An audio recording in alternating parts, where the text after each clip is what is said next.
How to unlock Snapchat account. Hello everyone, I am Bishaka and welcome to our channel. Now let's get right into the tutorial. Firstly, go ahead and open your preferred browser and in the search bar, search for Snapchat support.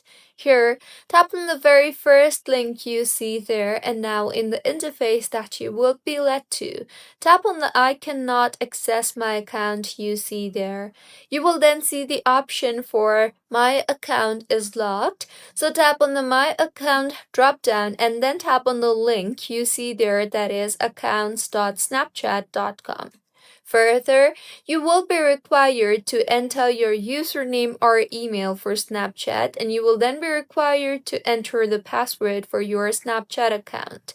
You will then see the option for unlock, so tap on the unlock option you see there, and you will then be required to enter the code that is sent to the mobile number or the email address connected to your account.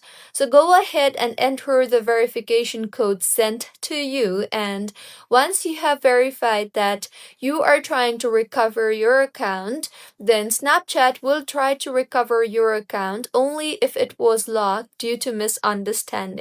If a user uses Snapchat for the wrong purposes, then this page will respond that the account has been permanently locked and the support team cannot help to unlock it. So this was about how you can unlock your Snapchat account if it has been blocked temporarily. If you find this tutorial helpful, please like the video and do comment if you have any queries. Also, do subscribe to our channel for more helpful tutorials like this. See you on the next one.